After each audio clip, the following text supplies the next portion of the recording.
زیادہ خراب ہی کام کر رہے ہیں. اور ویسے بھی اگر ہم اس حکومت کی کارکردگی کی بات کریں تو میرے خیال میں اس حکومت کی سب سے بڑی جو کامیابی ہے وہ صرف یہ ہے کہ سالانہ تجارتی خسارہ جو 78% کم ہو گیا ہے، اور اس پرسنٹیج کی کمی کی وجہ سے تقریباً جو تجارتی خسارہ ہے وہ 829 ملین ڈالر رہ گیا ہے. تو آپ یہ کہہ سکتے ہیں گورنمنٹ کی اگر اس پورے ایرا کے اندر اگر کچھ اچھا کام کر سکی ہے، اب ظاہر سی بات اس کے کانسیکوینسز جو ہیں وہ بھی ہیں کہ وہ انہوں نے کیا ہے کہ درآمدات جو ہیں اس میں کمی کی ہے بڑی سبسٹینشل حد تک. یہ آپ کہہ سکتے ہیں کہ ایک کامیابی ہے گورنمنٹ کی، اور اس کے اوپر یہ جو تجارتی خسارے میں کمی ہے وہ بھی شاید اسی وجہ سے ہے. اس کے علاوہ فارن ریمیٹنس جو ہے اس میں تھوڑا سا بھی انکریمنٹ دیکھنے کو ملا ہے، تو جس کی وجہ سے آپ کہہ سکتے ہیں کہ جو پاکستان کی کرنسی ہے جو 16% اس میں استحکام آیا وہ شاید انہی وجوہات کی بنا پہ ہے.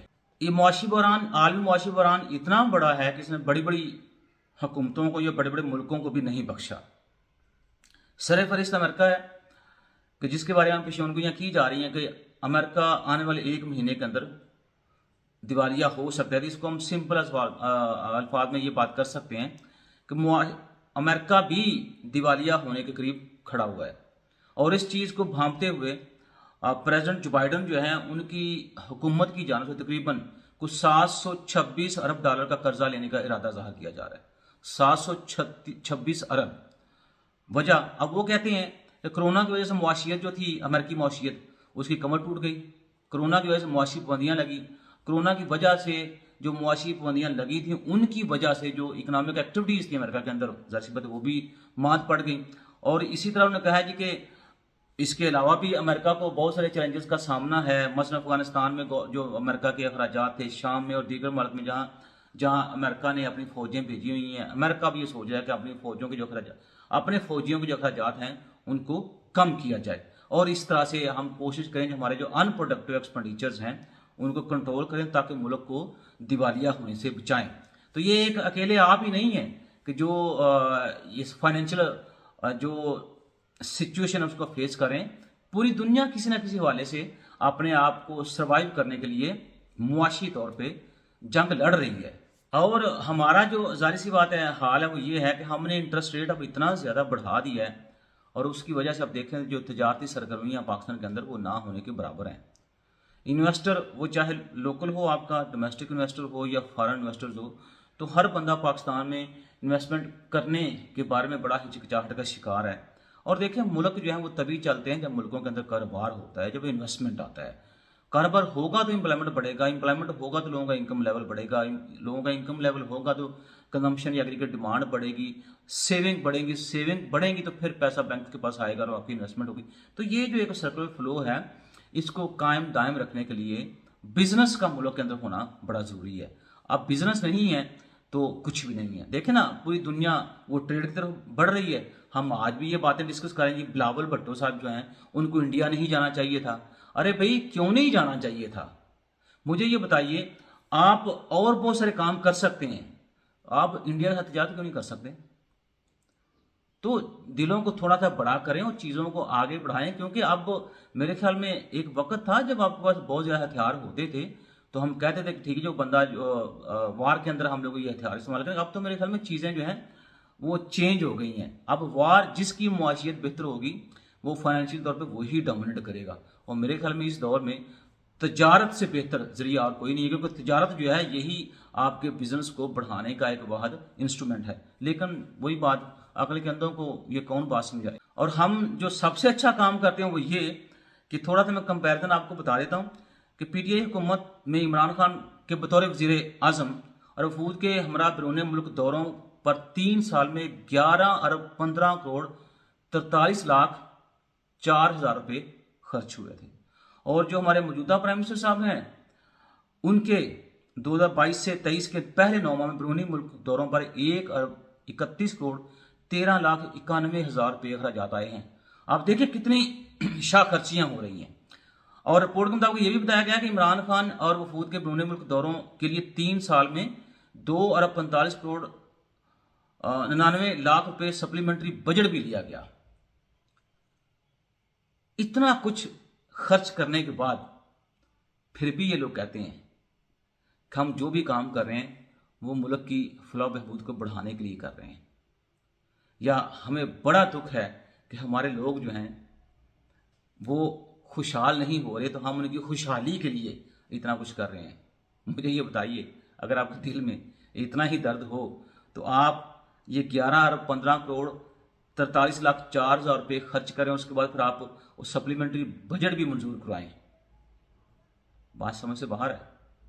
اور دوسری طرف 9 مہینوں میں 1,31,91,00,000 روپے آپ کسی دوروں پر خرچ ہو رہے ہیں، تو پھر بھی کہہ رہے ہیں جی ہم کوشش کر رہے ہیں ملکی معیشت کو اب اس کے پاؤں کے اوپر کھڑا کر سکیں۔ بھائی پہلے جو آپ کے اپنے ذاتی غیر ضروری اخراجات ہیں بھائی ان کو تو پہلے کم کریں، کیونکہ جو بھی چیز ہے ملک و قوم کی خاطر، میرے خیال میں اس کی شروعات پہلے اپنے آپ سے ہونی چاہیے۔